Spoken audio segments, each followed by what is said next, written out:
discuss the story of Kolleru Lake and where it is located and what is the specialty of the Kolleru Lake and what is the position of Kolleru right now. Right? You see that the Kolleru Lake is one of the largest freshwater lake in India. Right?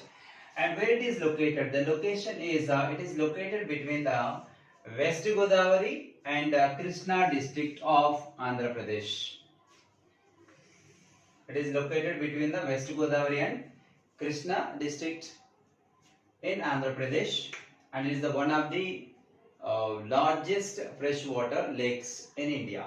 Right? The important thing is that the catchment lake area is 6,121 kilometer square area is. So depends on the area, we can see that how large it is and how much space it occupies, so that it was considered as the one of the largest freshwater lakes in India, right? And see this, and this lake has discharges the excess of water, right, during the rainy condition or maybe during the floods.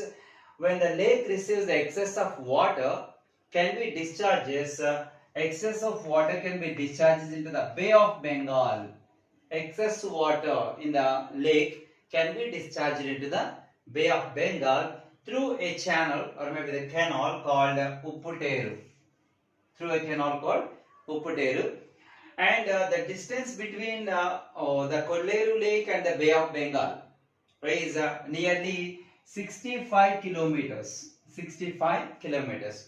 Means the Kolleru Lake excess of water can be discharged through a channel. This channel can be travelled all the way 65 kilometers and finally connected to the Bay of Bengal.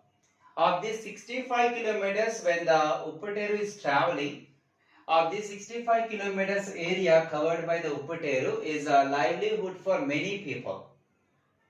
Right? And what happens that in the November 1999, the government of India declared this Kolleru Lake as bird sanctuary. As bird sanctuary. In the year 1999, the government of India declared this Kolleru Lake as a bird sanctuary. Why? Because it is hosting nearly 193 species of birds. 193 varieties of birds, 193 birds. It's not a simple number. And see that the variety of flora and fauna also we can find in this lake. Different kinds of plants and different kinds of animals. Also we can see the aquatic organisms we can see in this lake. So this much differentiation, this much biodiversity the Kolleru Lake is considering, so that the government of India declared this Kolleru Lake as a bird sanctuary. Not only this 193 species or varieties of birds, and also every year, almost every year, the month of October and March. In every year, in the month of October and March, from the different parts, like from the North Asia and from the Eastern Europe, North Asia and Eastern Europe, nearly 20 lakhs of birds are visited. 20 lakhs of birds, they are migrated all the way from North Asia and Eastern Europe. They are visited to the Kolleru Lake. Every year in the month of October to March, nearly expected 20 lakhs of birds are visited. Nothing but the migratory birds. We know that migratory birds means which birds can able to travel from one place to another place in search of food or maybe for the purpose of breeding, or depends on the environmental conditions. The birds can be migrated from one place to another, right? And nearly 20 lakhs of birds are migrated from all the way from North Asia and Eastern Europe to the Kolleru Lake in the month of October and March for the purposes, various purposes, right? So this many facilities are there, this many variations are there. So depends on all these conditions, the government has declared the Kolleru Lake as a bird sanctuary. This is what the once upon a time the story of a Kolleru. But what happens to the Kolleru Lake And now what is the condition of Kolleru Lake, right? And nowadays this much big or maybe huge history having Kolleru Lake is got damaged by the human activities. And what the humans have done, and what the Kolleru Lake was got damaged or maybe polluted nowadays, and so many reasons are there. And generally human activities are disturbing entire the world and every part of the world and any part of the environment and the nature, right? And the human beings which are near the Kolleru Lake have constructed the industries around the Kolleru Lake. Generally, to run an industry, water is so much important. So that what happens, the people are constructed many industries, and these industries requiring water they are obtaining from the Kolleru Lake, that's okay. But after the industry has utilizing the water, their discharges nothing but the pollutants. What the pollutants and toxic substances are there, they are discharged from the industries into the Kolleru Lake, right? All the pollutants, every day the hundreds and thousands of liters of pollutants are directly released into the Kolleru Lake. Then automatically causes the Kolleru freshwater lake got polluted. Later, what happens that another thing the human beings taken up near the Kolleru Lake is agricultural practices.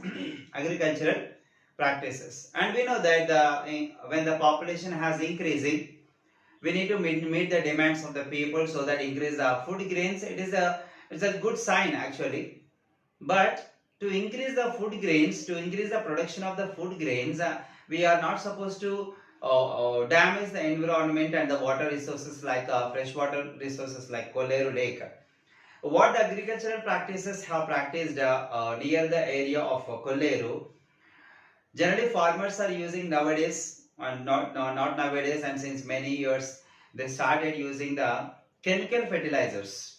These chemical fertilizers and pesticides, insecticides, weedicides, herbicides, all these toxic materials after they are using in the agricultural practices for saving the crop from the damages. But all the chemical substances what the farmers are using, they may be run off along with the water and finally mixes with the Kolleru Lake fresh water. So that the fresh water becoming the polluted water because of the runoff of all these agricultural poisonous materials or the toxic substances, right? And that is also another reason for polluting the Kolleru Lake. And the latter, aquaculture. Aquaculture also started near the Kolleru Lake. And when the aquaculture has started, all the people, they are separated the channels of the Kolleru Lake. And what the Kolleru Lake is a single channel. The single channel has obstacled the farms and they have to be divided into many channels. And they have used some channels for agricultural practices and some channels for the aquaculture. Right? And in aquaculture also, nowadays we know that fishes, how they are growing by the giving so many chemical substances, and all these the waste materials are released by the fishes and all, they are directly discharges into the Kolleru Lake, right? And these are the three major sources of the human activities which can able to cause the damage of Kolleru Lake, right? And nowadays the Kolleru Lake area has greatly shrink in the sense of it decreased the area of Kolleru Lake because of agricultural practices. They are occupied a lot of space, and aquaculture they occupied a lot of space, and for construction of the industries also they are occupying a lot of space of the Kolleru Lake. Nowadays the Kolleru Lake area, previously it is a 6,121 kilometer square. Nowadays greatly decreased, that even half of the Kolleru Lake area also we cannot see because the human activities around the Kolleru Lake has greatly increased, and that causes great damage to the Kolleru Lake. And these chemical substances released into the Kolleru Lake and causing the improving or maybe production of unwanted nutrients in the water. Unwanted nutrients in the water. This unwanted nutrients increasing in the water, what happens? That causes, that encouraging the growth of the unwanted weed plants. Encouraging the unwanted weed plants. For example, Pistia. Pistia is one of the weed plant which growing in the Kolleru lake because of the industrial effluents. When they are releasing it to the water, they are improving the unwanted nutrients. These unwanted nutrients encouraging the growth of the weed plants like Pistia. And you people know that when the Pistia has grown, what happens? Generally, we are seeing the growth of Pistia in villages, some ponds and some water resources.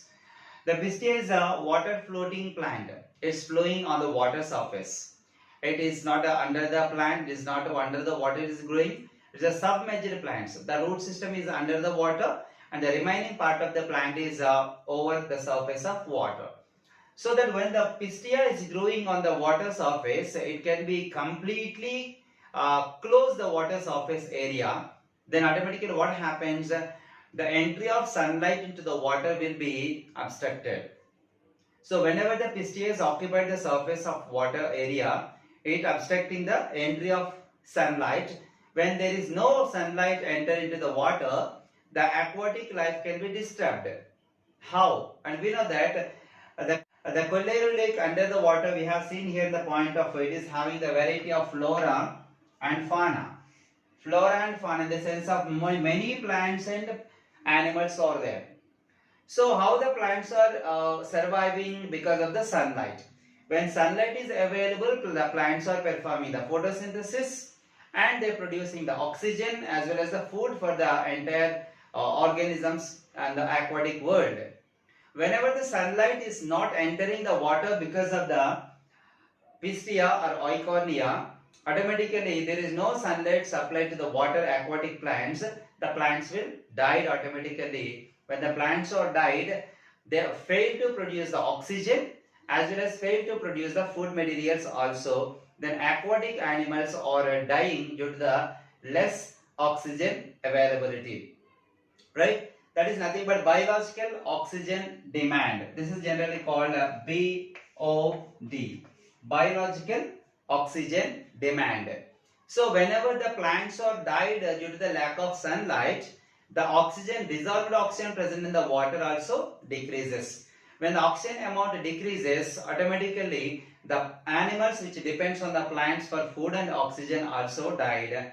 And all these animals, when they are dying under the water get polluted. And when the plants, these useful plants and animals are died, unwanted plants and unwanted animals also be growing in the water.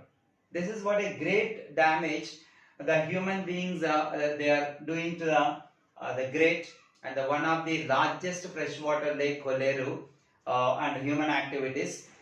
And even the government taken many steps. It's not only the responsibility of the government, it's the responsibility of the every citizen and the people, those who are depend on the water lake.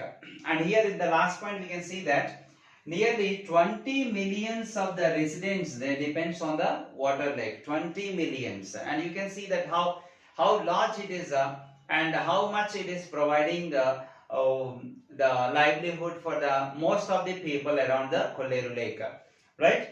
And this providing shelter, providing the livelihood in the sense of like it's a good source for the fisheries. The people around the lake, they are obtaining their livelihood and also they are surviving their lives because of the Kolleru lake. This Kolleru lake which giving so much accommodation and so much livelihood for the millions of people, nowadays it was in danger. And because of the pollutants enter into the water, many animals, really the freshwater fishes are there in the water. Nearly 15 varieties of fishes. 15 varieties of fishes in the Kolleru lake are endangered. Endangered in the sense of once upon a time the number is very high and nowadays the number is greatly declined and number is very few. If we are not protecting, if we are not conserving those species, they will be extinct in near future. That's called endangered. Already 15 varieties of fishes in the Kolleru lake are endangered because of the effluents released directly into the Kolleru lake from the industries and from the agricultural runoff and also the aquaculture waste materials discharges into the Kolleru lake. This is regarding the Kolleru, the story of Kolleru once upon a time, how greatly having the nature, and because of human activities, how the Kolleru lake got greatly damaged nowadays.